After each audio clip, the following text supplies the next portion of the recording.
Terima kasih Naurila. Assalamualaikum dan salam sejahtera. Sebenar hari jadi rasmi ke-67 yang di-Pertua Negeri Sabah, istiadat pengurniaan darjah kebesaran, bintang dan pingat kehormat Negeri Sabah berlangsung hari ini. Seramai 17 penerima dikurniakan oleh Tun Dr. Johar Datuk Mahiruddin di Istana Negeri Kota Kinabalu. Mendahului senarai penerima Seri Panglima Darjah Kinabalu SPDK yang membawa gelaran Datuk Seri Panglima ialah Timbalan Ketua Menteri II merangkap Menteri Pertanian dan Perikanan Negeri Sabah, Datuk Seri Panglima Jeffrey Kitingan. Turut menerima SPDK Setiausaha Kerajaan Negeri Datuk Seri Panglima Safar Untong, 9 penerima Panglima Gemilang Darjah Kinabalu PGDK yang membawa gelaran Datuk, antaranya Setiausaha Persekutuan Datuk Samsuni Muhammad Nor, Pesuruhjaya Polis Sabah Datuk Hazani Ghazali dan Peguam Besar Negeri Sabah Datuk Brandon Keith Soh.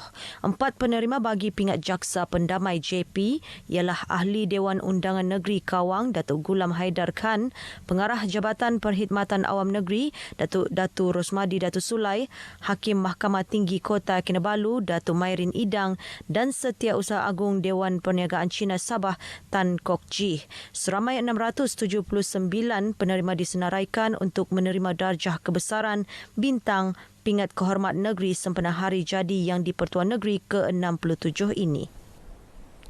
Sementara itu, terdahulu berucap dalam majlis istiadat berkenaan yang di-Pertua Negeri, Tun Dr. Johar Datuk Mahiruddin menggesa rakyat agar bekerjasama dengan kerajaan dalam usaha menangani pandemik COVID-19. Kerjasama antara keduanya penting bagi memacu pembangunan dan ekonomi Sabah yang terjejas ekoran pandemik itu. Tun Johar juga menyeru rakyat agar sentiasa mengamalkan langkah berjaga-jaga seperti penjagaan kebersihan diri dan meningkatkan pematuhan prosedur operasi standard SOP dalam memutuskan rantaian COVID-19. Sementara itu, Ketua Menteri Datuk Seri Panglima Haji Jinor berkata, kerajaan negeri yang baru ini nekat memperhebat momentum pembangunan negeri di samping menambah baik kualiti hidup rakyat melalui pelaksanaan pelbagai program dan inisiatif meliputi pelbagai sektor pembangunan.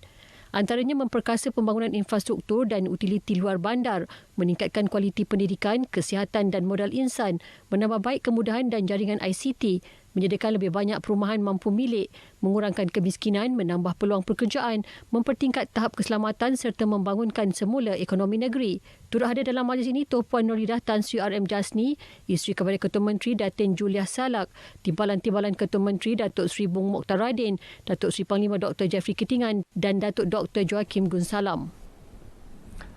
Kawalan rentas daerah mula dilaksana hari ini di seluruh Sabah sehingga 16 Oktober ini. Tinjauan RTM di sekitar daerah Penampang dan Bandaraya Kota Kinabalu mendapati penduduk maklum dengan arahan berkenaan dan melihat ia wajar dilaksanakan. Ramai yang berpendapat arahan kawalan rentas daerah berupaya membantu menurunkan risiko penularan COVID-19. Rentas daerah, jadi itu lebih baiklah. Habis sebab macam sekarang ini makin lama makin meningkat, hari-hari meningkat dia punya ini pesakit COVID ini. Jadi saya tengok kemarin saja pun sudah dekat 100 kk saja. Tapi paling bagus lagi begitulah, kan? Ya. Kalau kita tidak buat susah juga. Bagus ikut. Ikut sajalah. Saya rasa ini cara yang terbaik lah bila kerajaan telah buat suatu rentas daerah ni. Jadi kita menumpukan pada daerah masing-masing supaya tidak ada pergerakan keluar. Saya rasa paling terbaik lah. Bagi saya itu bagus juga untuk kebaikan lah. Kita mau kasih putus itu rangkaian itu pandemik COVID lah supaya tidak menular lebih luas lagi. For me it's very good. Dia lebih baik supaya bila kita tidak masuk ke daerah lain penularan COVID-19 itu tidak menular dengan lebih banyak.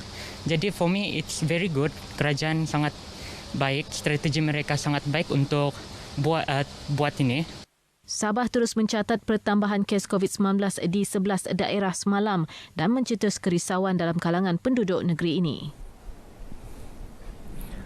Sementara itu, di Kuala Penyu, sekatan Jalan Raya SCR diadakan di bulatan Kayul Jalan Beaufort menumbuk. Tinjauan mendapati pengguna jalan raya di kawasan berkenaan mematuhi arahan ditetapkan.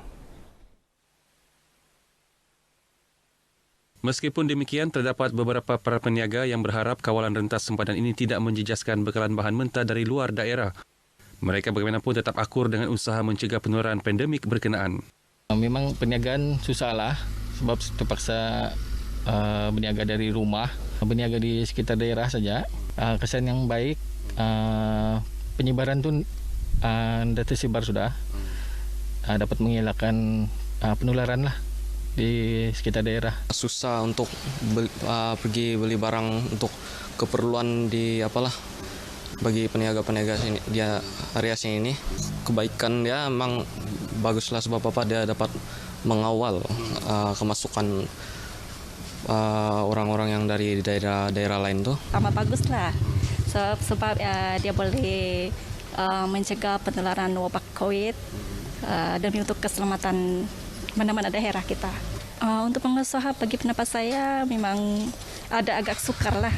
Saya dengan harapan pemandu-pemandu lintas daerah ini supaya dia orang mengikut SOP yang diarahkan oleh MKN, menjaga jarak, pakai keselamatan semua. Lepas tu faham tugas kami yang PDAM di tengah jalan ni adalah cabaran dia memang amat tinggi lah dengan risiko. Cuma dia orang kena faham lah. Susulan pelaksanaan Perintah Kawalan Pergerakan diperketatkan, PKPD bersasar di kawasan zon merah. Tinjauan RTM di sekitar Bandar Tawau mendapati suasana agak lengang, namun aktiviti di pasar harian masih berjalan seperti biasa dengan mematuhi SOP ditetapkan. Pasar harian masih dibuka kepada orang awam manakala operasi tamu, pasar malam, pasar tani, gerai dan pasar borong di bawah pihak berkuasa tempatan PBT ditutup buat sementara waktu. Para peniaga yang ditemui memberitahu jualan sedikit merosot berbanding sebelum ini, namun mereka akur dengan arahan dalam usaha membendung penularan COVID-19. Pada pandangan saya, ini adalah satu langkah yang baiklah untuk kita berjaga-jaga bagi mengelakkan daripada COVID merebak dengan cepat.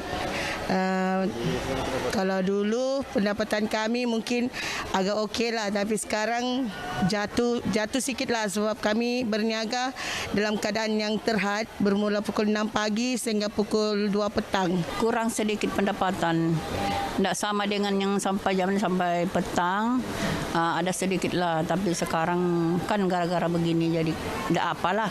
Kami itu ikut saja. Memandangkan kami sekarang macam kami punya modal keluar macam 200-300 satu hari, tapi kembalinya tidak mencukupi daripada itu. Artinya tidak memuaskan kami punya pendapatan. Kadang-kadang balik modal, kadang-kadang tidak. Bersyukur juga karena kami masih ada dibagi peluang.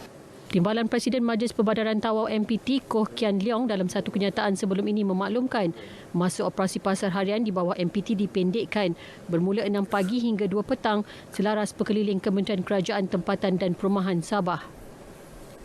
Baik saudara, sekian dulu bahan berita dari Sabah petang ini. Terus patuh SOP, pandemik COVID-19 masih belum berakhir. Kembali bersama Nolela di Angkasa Puri. Silakan. Baik, Imran, terima kasih.